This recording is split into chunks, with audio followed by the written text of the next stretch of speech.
Les invito a abrir su Biblia en la carta de los Hebreos, en el primer capítulo. La carta a los Hebreos en el primer capítulo. Que el Señor bendiga también a todos aquellos que nos ven desde sus hogares y también todo aquel que escuchará este mensaje en algún momento de su vida. Dice así el versículo 1.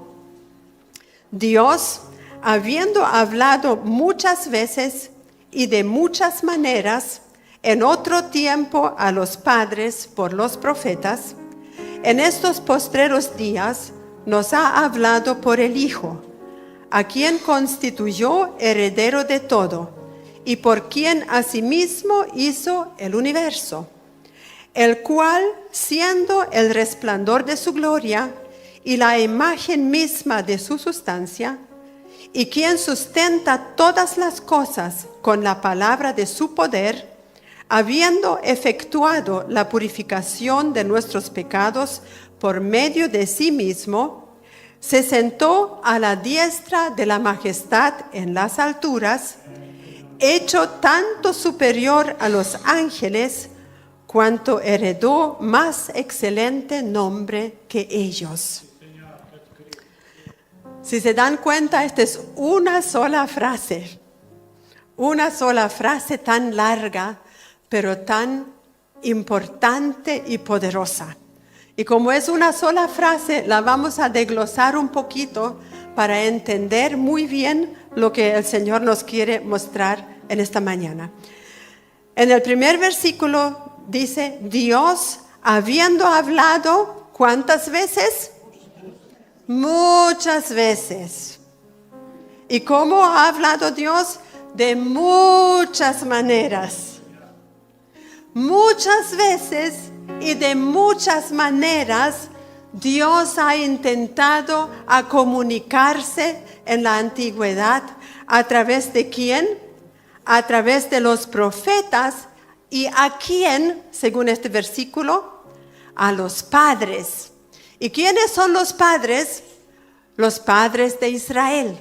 Abraham, Jacob, Isaac y todos los ancianos del pueblo de Israel que en algún momento dado han cumplido el rol de un guía espiritual.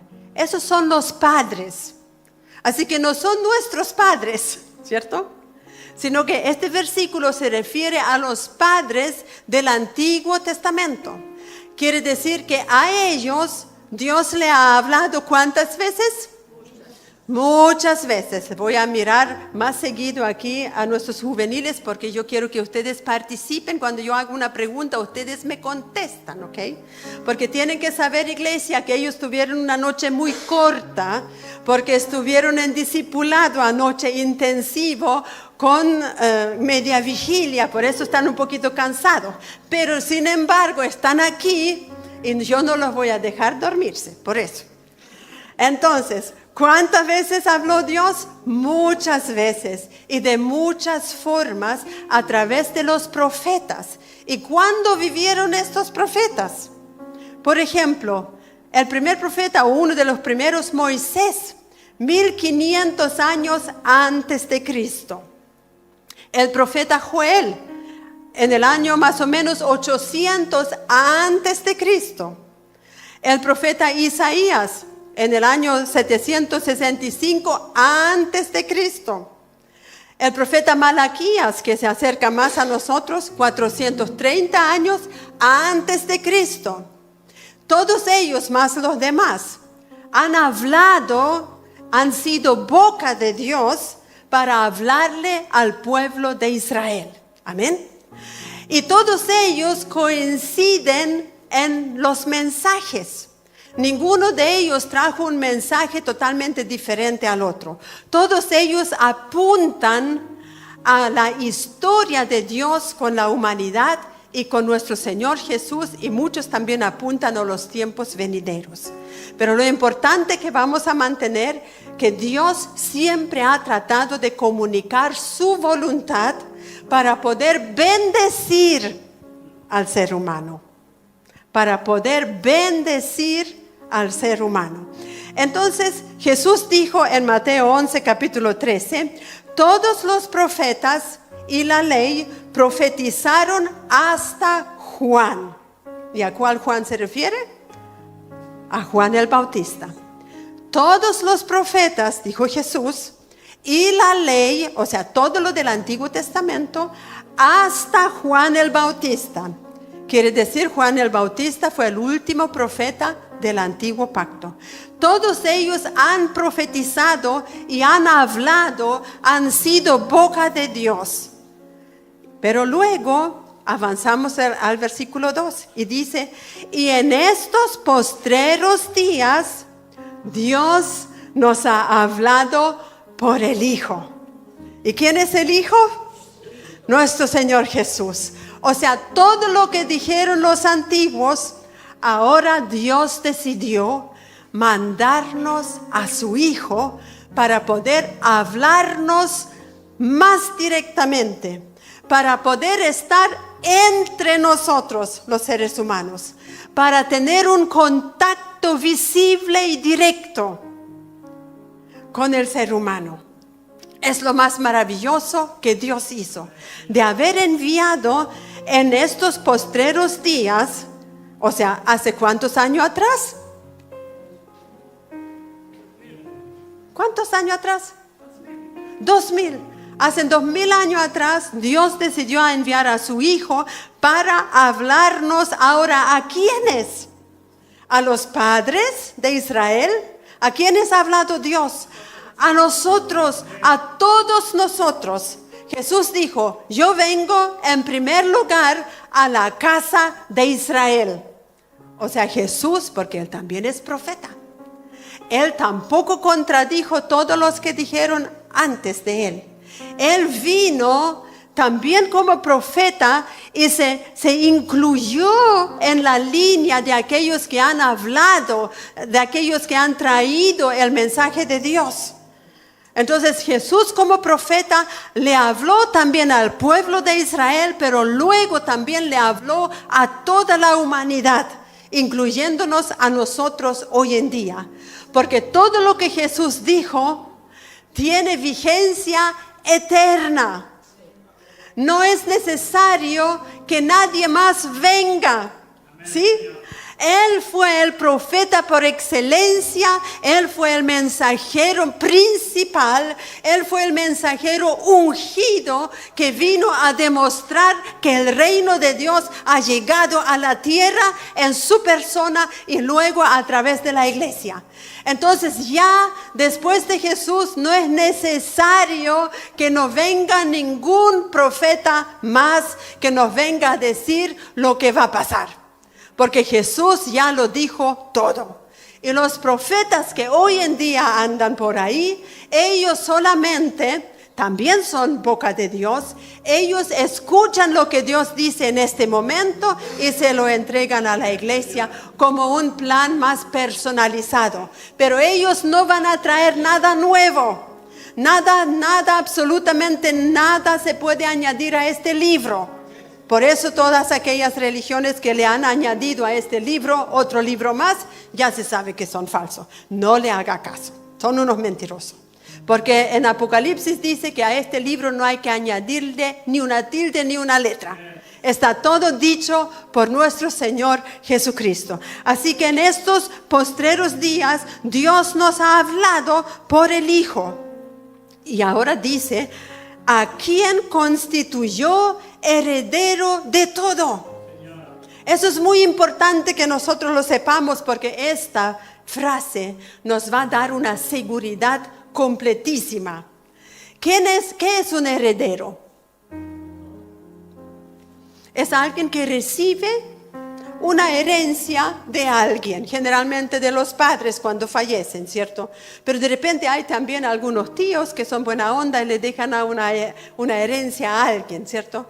Pero eso es una herencia. Pero aquí se nos está diciendo, Dios constituyó a Jesucristo heredero de todo. Quiere decir que todo lo que usted ve y también todo lo que usted tiene, en el fondo no es suyo, sino que es del heredero que heredó todo, incluyéndonos a nosotros, incluyendo las potestades, incluyendo lo que no se ve, incluyendo todo lo que se ve. Todo es de Él. En otro versículo Pablo dice, porque de Él y por Él y para Él son todas las cosas.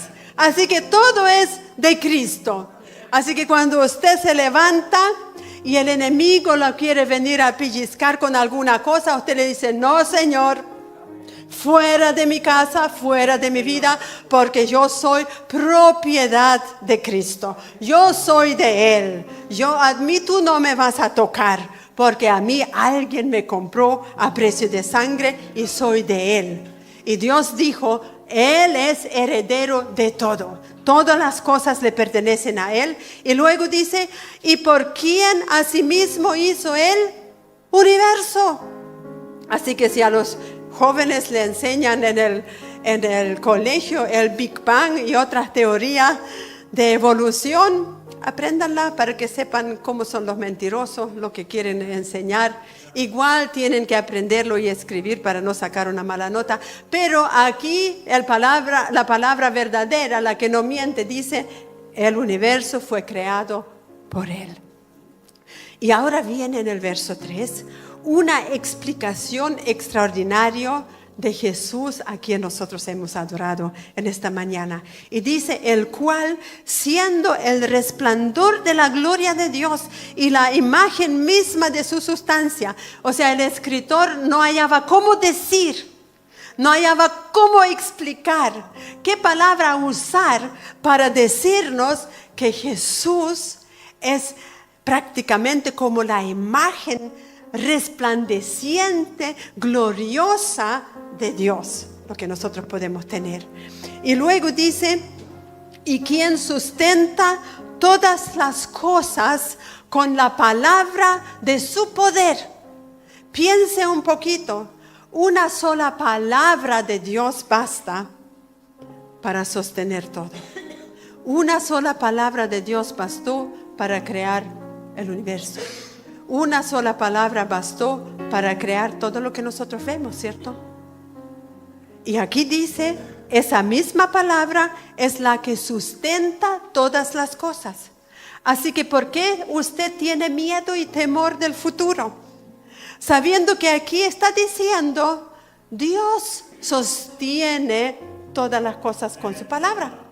Entonces, si Dios sostiene todas las cosas con su palabra, entonces, ¿dónde usted debe pararse? En la palabra.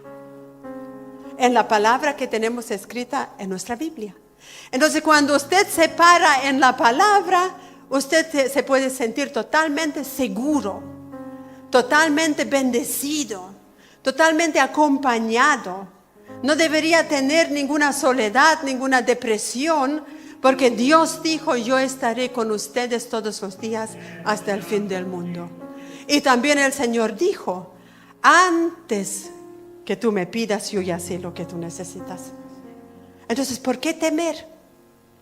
Susténtase en la palabra. Pero si usted no lee la palabra, y ese es el problema de mucha gente hoy en día, yo sé que en nuestra iglesia eso no pasa, porque aquí somos estudiosos de la Biblia. Entonces la palabra es la que nos sostiene. O sea, cada día debe leer una porción de la palabra de Dios.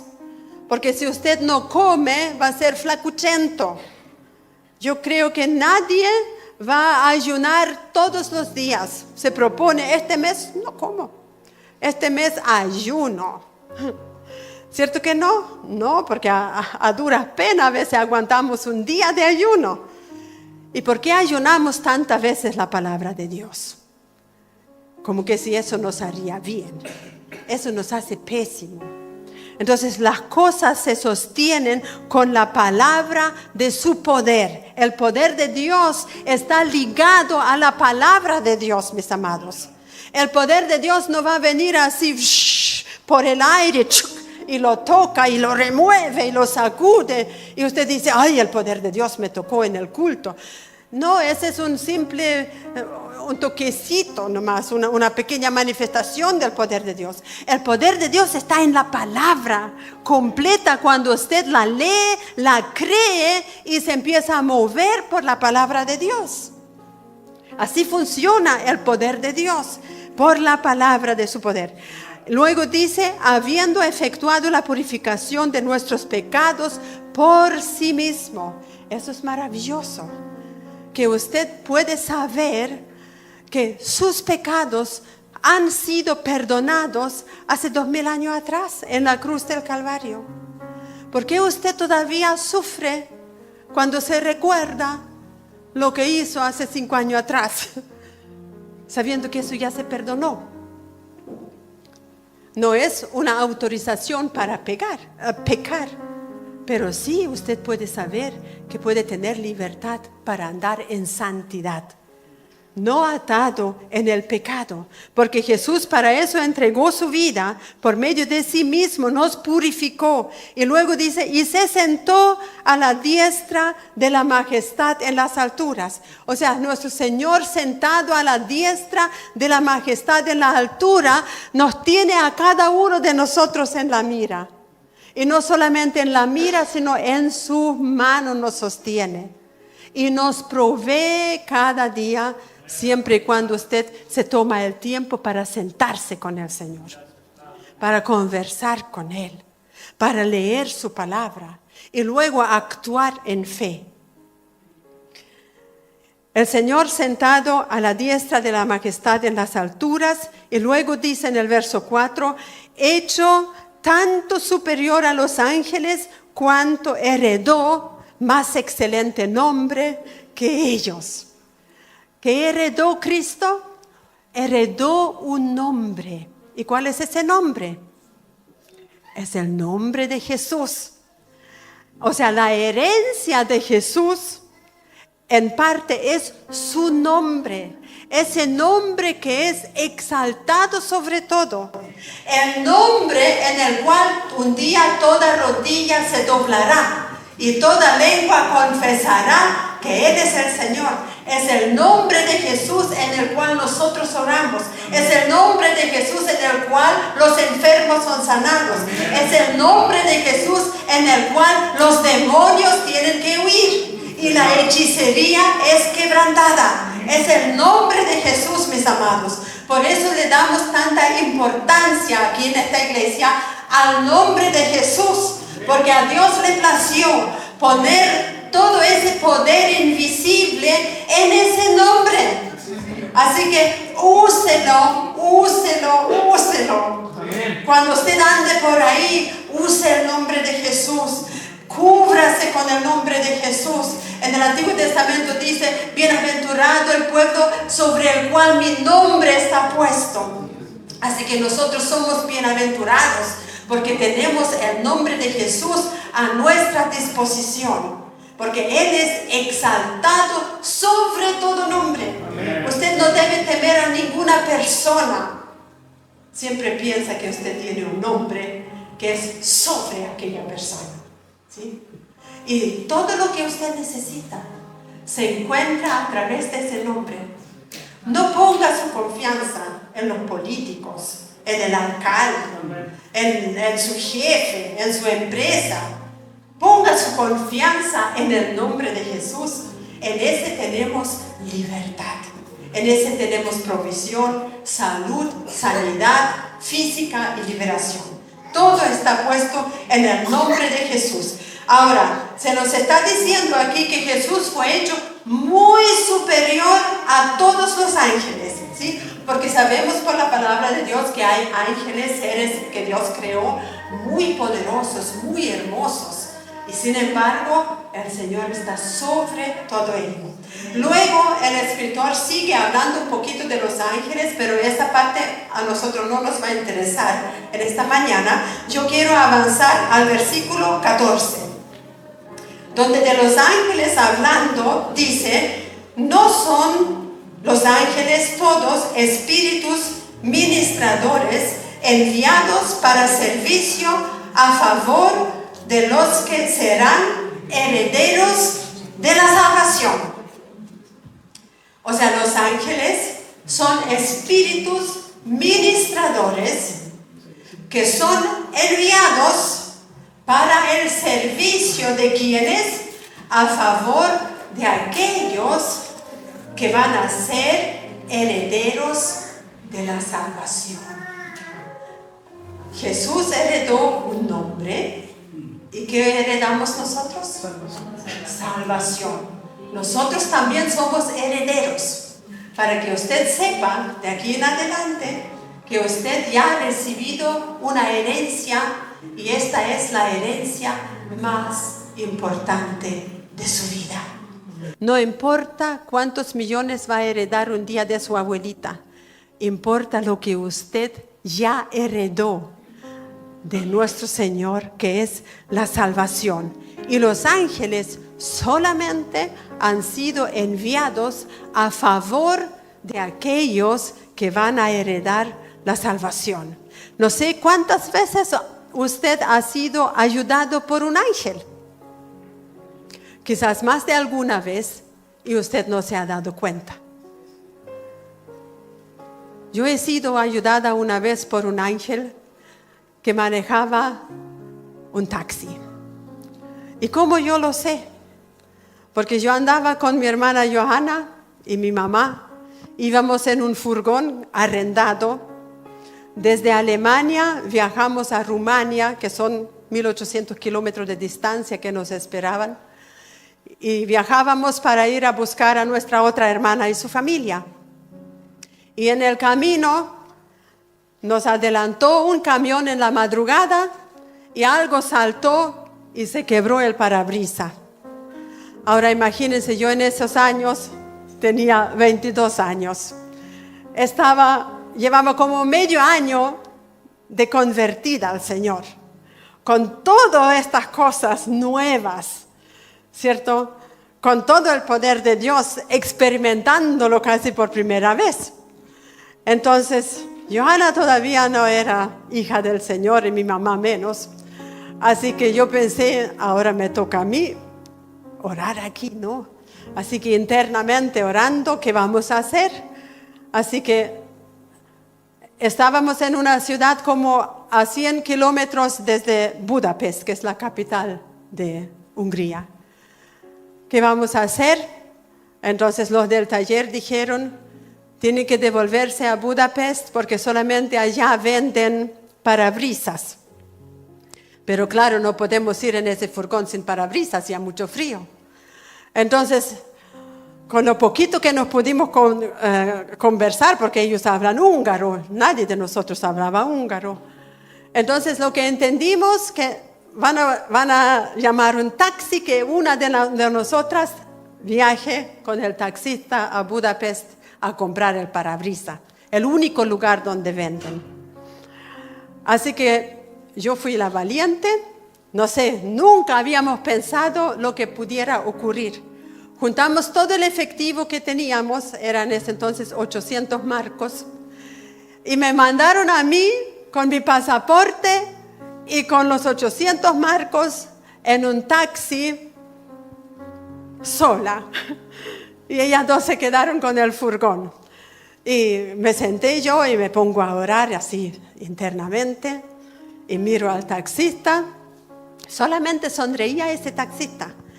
Y de repente me fijé en una calcomanía adelante y decía Taxi Gabriel. Entonces yo dije, gracias, mi Padre. Mandó al ángel Gabriel exclusivamente por mí. Este taxi es del ángel Gabriel, así que yo no tengo que hacerme ningún pensamiento. Todo va bien. Así que él solamente me indicaba de vez en cuando que mirara por la ventana, contemplar la hermosura de Hungría. Así que llegamos a Budapest, el ángel Gabriel y yo. Entonces me llevó donde se venden los parabrisas y conversó con esa persona y me dijo, la plata no alcanza. Y yo no tenía tarjeta en esos años, todavía no era muy común pagar con tarjeta en esos países que todavía eran comunistas. Así que me dijo, pásame la plata, voy a cambiar en el mercado negro y voy y vuelvo. Y yo, como yo sabía que era el ángel Gabriel, no pensé que el hombre se va a llevar mi plata. Le pasé los 800 marcos y me quedé ahí, en ese negocio. Había mucha gente, eran como 80, 100 personas, todo el mundo comprando repuesto. Así que me afirmé ahí en una pared y me puse a orar, a cantar, a alabar al Señor. Pasó como media hora, pero ¿saben ustedes? En ningún momento yo pensé, ¿y qué pasaría si el hombre no vuelve? ¿Y qué pasaría conmigo si me dejan botado? No teníamos celular. En ese entonces no existía el celular, mis amados. O sea, yo estaba botada, como decimos en Chile, como una colilla de cigarro ahí, en una nación que no hablaba ni siquiera su idioma. Pero tenía una confianza tan grande que mi Dios mandó al ángel Gabriel para que me saque de esa situación. Así que después de media hora se abre la puerta y entra mi taxista y me hizo así. Pasa adelante, compró el parabrisas, lo metimos en el taxi y venimos de vuelta. Y los del taller gratis nos pusieron el parabrisas y nos desearon un buen viaje y seguimos viaje para la gloria del Señor. Entonces, yo creo que hasta el taller era un taller de ángeles. Pero sí sé que mi taxista, ese sí que fue un ángel del Señor.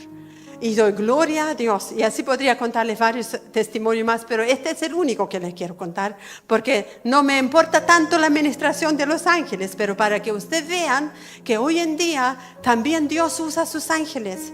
Cuando Felipe leyó el Salmo al principio, que nosotros tenemos que contar a las generaciones las grandes obras de Dios. Usted no cuente solamente lo que Dios hizo con el pueblo de Israel cuando lo sacó de Egipto y las plagas y todo. Usted tiene que contar lo que Dios hizo en su vida, en los poderosos hechos de que Dios ha hecho en su vida. Si el Señor le ha sanado, cuéntelo. Si el Señor le ha provisto un dinero que no sabe de dónde apareció, cuéntelo.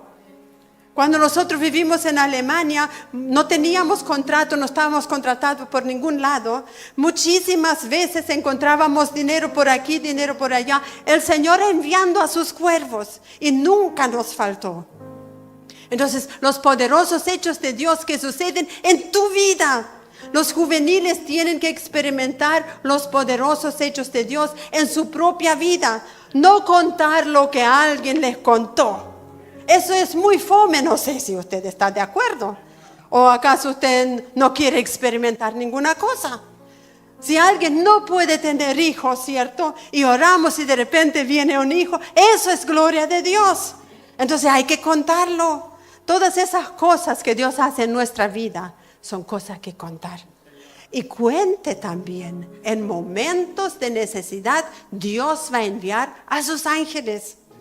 Usted no necesita hablar con ellos, pero también les quiero decir, muchas veces aparecen en forma de persona y luego desaparecen. Ahora vamos a ir a nuestra herencia. Los ángeles ministran a los que van a heredar la salvación. Así que usted es un privilegiado. Si está en apuro, no dude que Dios es capaz de mandar un ángel en su favor. Pero lo importante es que usted ya tiene una herencia. Hebreos capítulo 9, el verso 16, dice lo siguiente. Porque donde hay testamento, es necesario que intervenga la muerte del testador.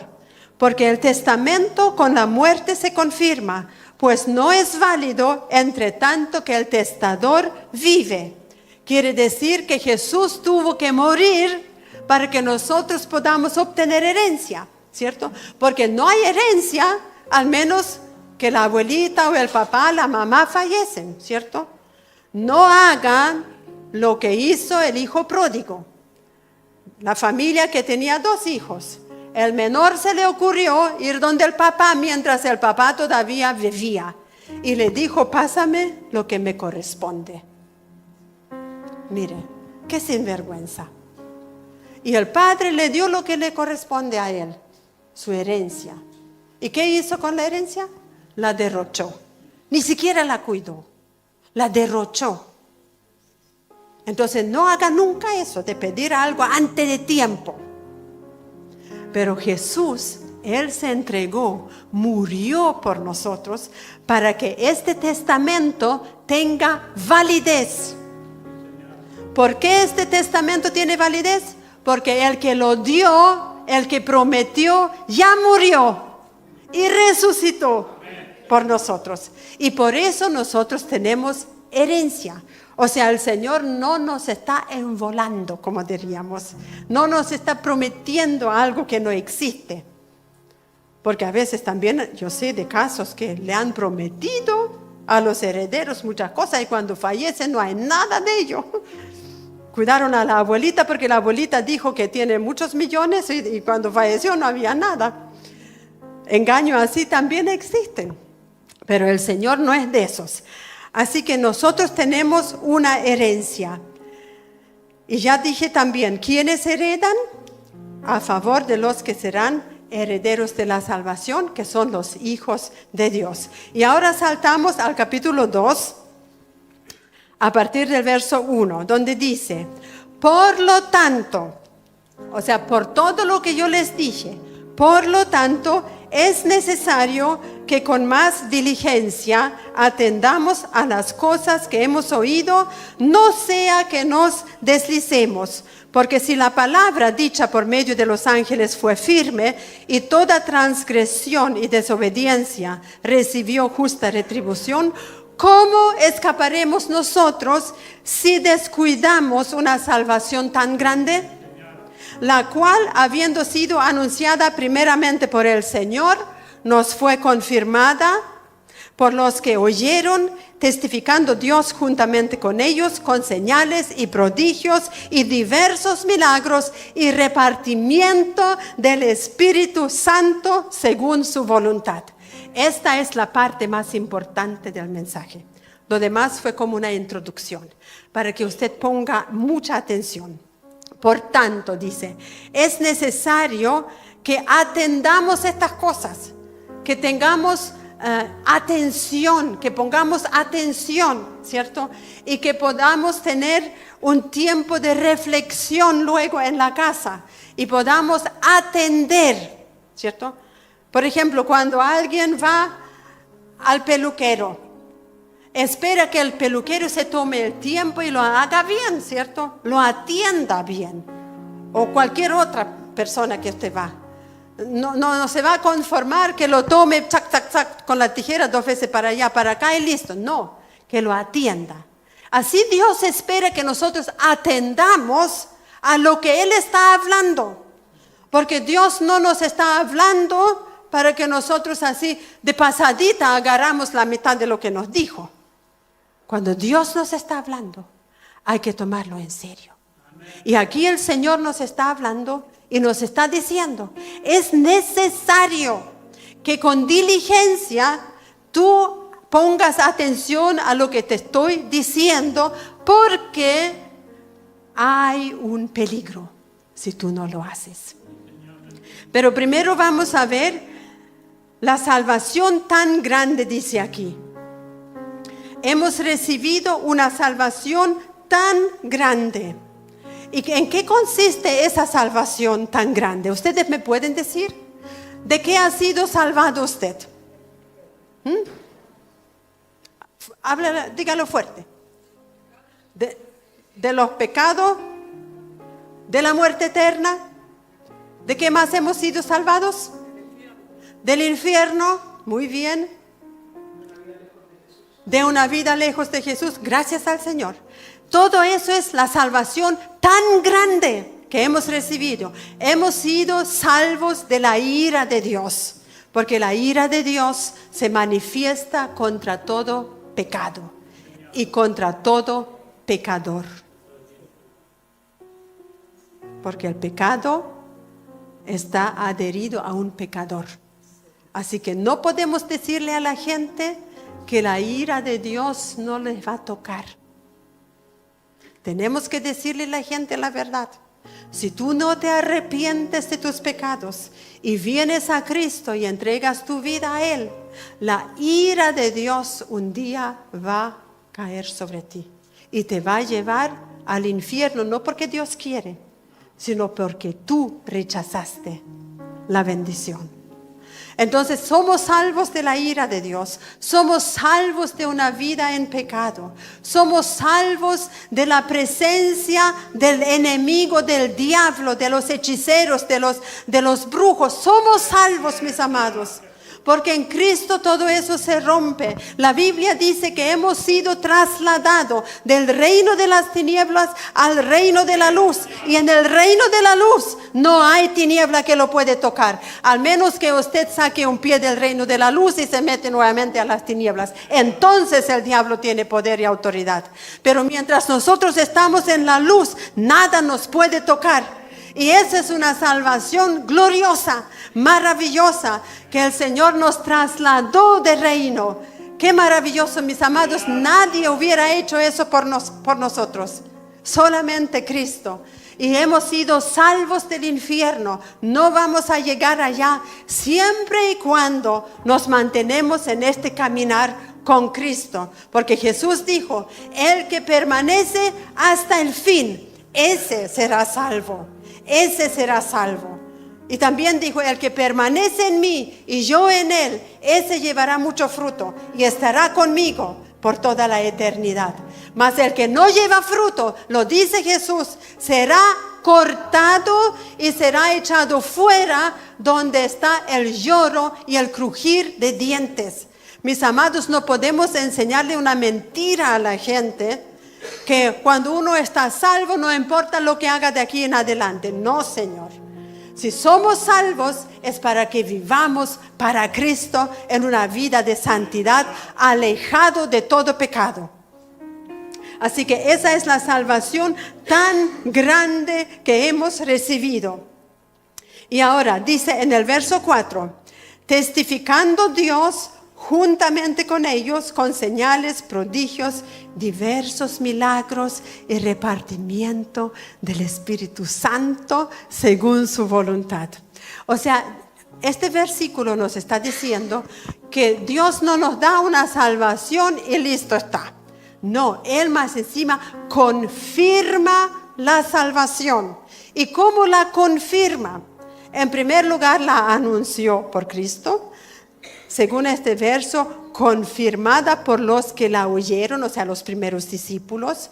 Todos los que han predicado a través de todos los años han mantenido el mismo mensaje hasta llegar a nosotros. Durante 2000 años, imagínense, qué maravilloso, es el mismo mensaje, la misma salvación, el mismo Dios. El Dios de los milagros. El Dios de los señales, aquí lo está diciendo, el Dios de las señales, de los milagros, de los prodigios, de las visiones, de los sueños, del hablar en lengua, de interpretación de lengua, todo eso es nuestro Dios. Aquí lo está diciendo, con repartimiento del Espíritu Santo como Él quiere. ¿Y cómo quiere? Se ha hecho la pregunta, ¿y cómo quiere Dios? Dios quiere que su iglesia sean todos llenos del Espíritu Santo. Pablo está diciendo, ojalá todos ustedes profeticen, ojalá ustedes todos hablen en lenguas, porque yo hablo más que ustedes. Ojalá, porque así lo decidió Dios. No lo decidió hombre alguno, porque el que habla en lenguas habla directamente a Dios. Y no dijo los de mayor de 30 años. O tampoco el Señor dijo, cuando estés bien santificado. No, es un regalo, mis amados. Es un regalo que tienes que recibir cuanto antes. No esperar hasta cumplir ciertas condiciones. Se fijan, en ninguna parte de la Biblia existe una condición para poder recibir al Espíritu Santo de Dios, el bautismo del Espíritu Santo con sus dones. La única condición, gracias, es ser un hijo de Dios. Nada más. El Señor no está diciendo, después que Dios te haga mi hijo, vas a tener que pasar 3 años y medio, o 5 años, 10 años. No. Si ustedes leen el libro de los Hechos, la manifestación del Espíritu Santo venía en el momento de la conversión de las personas o un par de semanas después, porque no sabían, porque todavía no sabían. Mire, usted no tiene ninguna excusa, mis amados. Yo quiero decir esto en esta mañana con mucho énfasis. ¿Por qué? Porque la iglesia de Cristo que no camina en el poder del Espíritu Santo no va a llegar a ningún lado. Va a ser una iglesia religiosa y nosotros no queremos ser de aquellos. Nosotros acá somos una iglesia cristiana, vida nueva, que cree todo lo que dice la palabra de Dios y también lo quiere vivir. Entonces, en todo el libro de los Hechos, por la ignorancia de ellos, a veces se demoraban en recibir el toque del Espíritu Santo. Por ejemplo, los discípulos en Éfeso. Ellos fueron bautizados en el bautismo de Juan. Y cuando llega Pablo y le pregunta, ¿en qué fuiste bautizado? Ellos le dicen, bueno, en lo que sabemos, en el bautismo de Juan. Y los volvió a bautizar en el nombre de Jesús. ¿Y qué dice? Y luego les impusieron las manos y recibieron el don del Espíritu Santo. ¿Qué pasó en la casa de Cornelio, que ni siquiera era judío, ni siquiera era discípulo? Cuando él escuchó predicar a Pedro por primera vez, y Pedro le está explicando de Cristo, dice, mientras Pedro les estaba explicando, cayó el Espíritu Santo sobre ellos y hablaron todos en lenguas, glorificando a Dios. Y Pedro tomó eso de señal, fue donde los apóstoles y les dijo, oh, a mí no me digan nada. A mí no me digan nada, porque Dios confirmó desde el cielo la predicación de la palabra, lo confirmó. ¿Y cómo sabemos? Bueno, porque estos hablan lenguas igual que nosotros.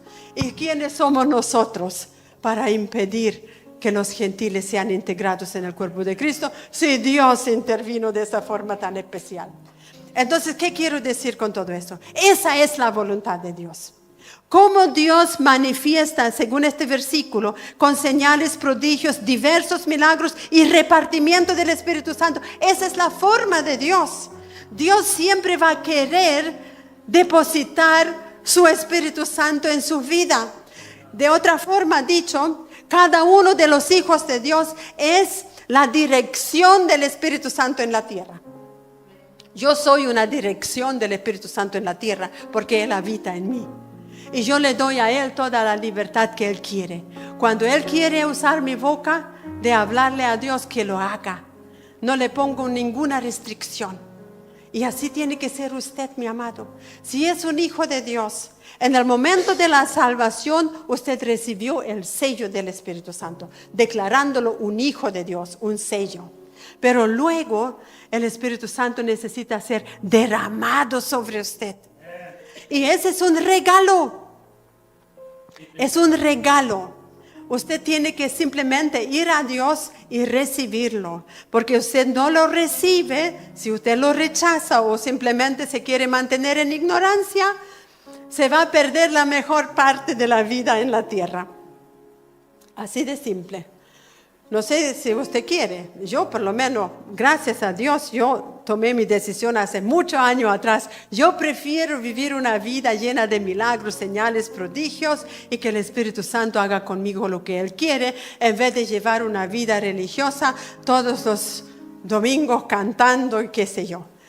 Allá usted, pero yo ya le dije, la voluntad de Dios es esa. Que todos seamos llenos del Espíritu Santo y que practiquemos la manifestación del Espíritu Santo, no solo en la congregación, sino en su vida personal, mis amados. Más que en la iglesia, esto se trata de su vida personal. ¿Y cómo usted suelta ese poder? Ya lo sabe, a través de su boca y usando el nombre de Jesús. Si hay alguna cosa que no funciona, párese frente a ella, unja el aparato, como lo hice yo un día con mi lavadora que no quería funcionar más y era nueva. Hace una semana no funcionaba la tontera. Llamé al técnico y el técnico me dijo, no, a veces fallan esta pieza, hay que mandarla a cambiar, pero así, al tintún, ni siquiera estaba seguro. ¿Y cuánto me va a costar la gracia? Le dije, bueno, entre 200 y 300 mil pesos, no sé, pues casi eso es lo que me costó la lavadora. Entonces le di la gracia y le dije que luego lo contacto. Y me entró mi valentía espiritual, me paré frente a la lavadora y le hablé, y le dije, te hablo en el nombre de Jesús, te necesito y no pienso pagar ni un peso más, tú eres nueva, así que te voy a poner la mano en el momento que yo te toque a ti, tú vas a funcionar, mientras estás en mi casa vas a funcionar. En el nombre de Jesús, ¡pum!, usé mi dedo ungido y la lavadora empezó a funcionar. Nunca más falló. Vendimos esa casa con lavadora y todo, y supongo que hasta el día de hoy funcionará, no lo sé, pero a mí nunca más me falló. ¿Qué quiero decir con eso? A veces uno se aflige al tiro, ¿cierto?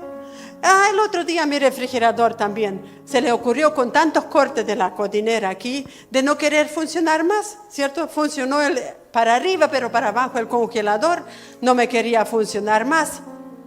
Así que me acordé de mi milagro con la lavadora y dije, este refrigerador tampoco tiene permiso de fallar. Así que me puse frente de él, claro, no me quise ni agachar, le puse solo mi pie, porque la unción está en todo el cuerpo. Así que le puse mi pie al congelador y dije, en el nombre de Jesús vas a congelar y vas a funcionar, porque no pienso gastar mi dinero en otro aparato, lo necesito en el reino. Así que en el nombre de Jesús, y ahí con mi pie, y está funcionando.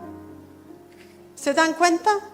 ¿Qué hubiera hecho si de repente le digo a mi esposo, sabes tú que el refrigerador ya no quiere funcionar, así que vamos a DIN a comprar otro, ¿cierto? A BCDIN o a cualquier parte? No, mis amados, eche a andar su fe en primer lugar. Me acuerdo el gran evangelista Reinhard Bonnke, que ya está con el Señor, que él predicó muchos años en el África. En esos años se usaba un generador para proyectar la película de Jesús, porque en esos años, imagínense, 30 años atrás, no había muchas cosas que se podían usar. Entonces en África proyectaban la película de Jesús para evangelizar y le quedaba poquita benzina y le dijeron al evangelista que como a un tercio de la película se va a acabar la benzina, y él dijo, imposible, esta gente tiene que ver el total de la película, así que vayan a orar por esa cuestión que siga funcionando sin benzina. Y funcionó sin benzina, para la gloria del Señor. ¿Y cuántos misioneros han contado esas historias? Mis amados, ¿cuántos testimonios uno ha leído a lo largo de la vida? ¿Y por qué usted no quiere esos milagros en su vida? Yo le animo en esta mañana a su fe personal, en su vida diaria. No dependa solamente de alimentar su fe en lo que leyó. Haga sus propios milagros. Ejerza su propia autoridad, que la tiene, mis amados. Todos los hijos de Dios tenemos autoridad en nuestra boca. Tenemos que ejercerla. Entonces vamos a poder contar las grandes cosas que el Señor ha hecho. Así que esta es nuestra gran salvación que tenemos, mis amados, en el poder de Dios. Y ahora vuelvo cortito para finalizar el mensaje. ¿Por qué el escritor nos dice, atiende con diligencia? Hácete las preguntas, trabájalo en tu vida, toma tus decisiones, muévete por fe, muévete con autoridad, porque si tú no lo haces, dice aquí este versículo, si descuidamos la salvación tan grande, ¿cómo escaparemos si la descuidamos? ¿Cómo escaparemos? Ahora, veamos primero la palabra de descuidar. ¿Qué es un descuido? Es cuando uno ya no cuida una cosa, ¿cierto? Se descuida de llevarse bien con la esposa, descuida el matrimonio, por eso se divorciaron, descuida la salud, ¿cierto? Ya sabemos lo que es descuidar. Entonces la salvación hay que cuidarla. ¿Y cómo la cuido? En comunión con los hermanos. Por eso Dios nos puso juntos, y qué hermoso. Yo me gozo con cada uno de los que están en esta mañana, porque esa es la voluntad de Dios. Nos cuidamos mutuamente, oramos los unos por los otros. Usted cuida su salvación cuando se pone con decisión en la palabra para vivirla. Cuando usted se pone ahí y dice, Padre, A partir de hoy yo decido, no quiero caminar más en la carne, voy a caminar en el Espíritu. Así que manda tu Espíritu Santo sobre mi vida, que manifieste su poder en mí. Dame alguna buena prueba, Señor, para demostrar de lo que estoy hecho. ¿Sí? Porque sin prueba usted no va a descubrir de qué está hecho. Así que bienvenido la prueba cuando viene, porque ahí donde usted demuestra su fe y actúa en fe, para no descuidar la salvación. Mis amados, cuando hay llamado a oración, conéctese a la oración. Cuando hay culto, venga a los cultos. Permita que sea enseñado. Y si no puede, conéctese con cualquier hermano, llame cuando está en necesidad. Para eso somos un cuerpo. Porque hay demasiadas personas que descuidan su salvación y luego se deslizan. Aquí dice, nos podemos deslizar. Yo me acuerdo cuando un día conversé con mi suegra, que ya también está con el Señor. Ella durante toda su vida ha servido en la iglesia. Su padre era predicador también. Ella ha enseñado cientos de niños y jóvenes y ha discipulado mujeres. Entonces, cuando ya era bien anciana, a mí me encantaba mucho conversar con ella porque aprendí mucho de ella. Ella me decía, sabes, a veces lloro tanto porque me acuerdo de toda esa gente que un día pasó por mi clase. Y a veces voy a un dentista y descubro que el dentista era el joven de esos años y le pregunto, ¿y a qué iglesia vas, hijo? Y me dice, tía Noemí, hace años que no voy a ningún lado. Es que no tengo tiempo. Es que estoy atendiendo a los enfermos. Es que tengo familia. Es que esto y es que lo otro. Y ella me dijo con lágrimas en los ojos, ¿cuántos de ellos no han permanecido? Y pensar que yo entregué todo ahí, toda mi vida. Y cuando ella me conversaba de esa forma, yo hacía memoria. Cuando era soltera trabajaba también con jóvenes en Alemania y llevaba un cuaderno anotando cada nombre por el cual estábamos orando y después con fecha cuando se convirtieron. Y después de años boté el cuaderno también con dolor en mi corazón porque no me lo quería traer a Chile. Y dije, Señor, ¿cuántos de ellos tampoco han permanecido? Y algunos con mucho entusiasmo comenzaron. El Espíritu Santo tocó su vida. Algunos habían sido sanados, pero no permanecieron. No cuidaron esa salvación tan grande que habían recibido. Y cuando hay gente hoy en día que enseña que la salvación no se pierde, yo creo que sí. Porque yo conozco personas, amigos míos, que durante años han servido junto a mí, bautizado en el Espíritu Santo con don de lengua y muchos otros dones. No han cuidado su salvación y se han deslizado.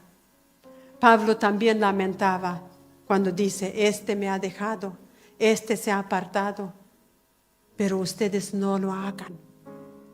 Entonces es el dolor que se produce en el corazón cuando uno se acuerda de personas que han dejado el camino del Señor, no han cuidado la salvación. Y eso es lo más importante, mis amados, que tenemos que hacer, porque se trata de nuestra eternidad.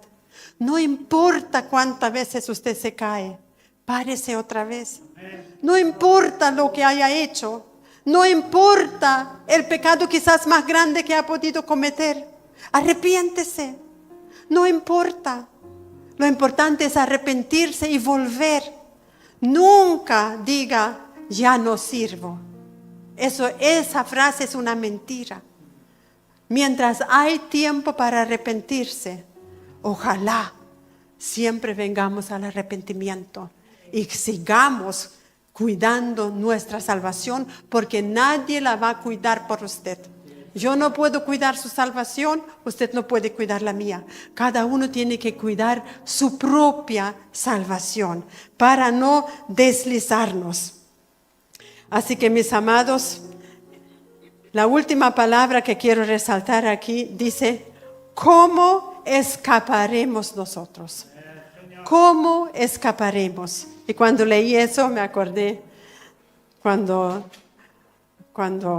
hace un par de domingos atrás, nuestro hermano Sebastián usó esa palabra, el escape milagroso de Jesús, cuando lo querían tirar por el risco y el Señor pasó por entre medio de ellos y escapó milagrosamente.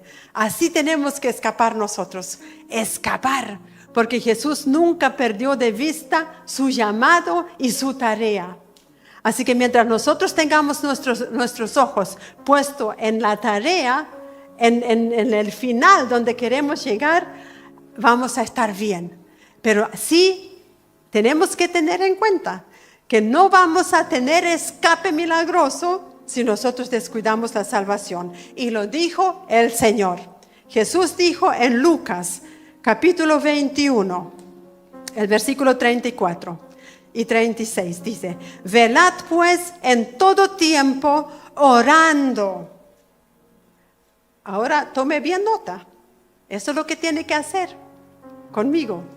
Velad pues en todo tiempo orando, que seáis tenidos dignos de escapar. ¿Se fijan? Jesús usó esa palabra. Que seáis tenidos dignos de escapar de todas estas cosas que vendrán y de estar en pie delante del Hijo del Hombre. Ahí donde nos quiere tener el Señor. Escapar de todas estas cosas. ¿Y cuáles son esas cosas? Están en el versículo anterior. Jesús dice, mirad también por vosotros mismos. ¿Por quién tiene que mirar? Por mí. Diga, por mí. Voy a mirar por mí. Sea egoísta. Mire por usted. Yo voy a ver por mí, no por mi hijo. Tengo que ver por mí, que Él vea su propia salvación. Yo veo por mí mismo, que vuestros corazones, y ahora viene, no se carguen de glotonería, de embriaguez y los afanes de esta vida. Cuando usted viene con un corazón cargado de estas cosas, es una alerta. Semáforo rojo. Quiere decir, detente, revisa tu vida, renuncia a la glotonería, a la embriaguez y a los afanes de esta vida, que son muchos, ¿sí? Los afanes de esta vida son la mayoría, porque la embriaguez es fácil, ¿cierto? Yo creo que no hay ningún borracho aquí entre nosotros. Y si hubiera, converse con el Señor. Pero yo creo que no hay ningún borracho.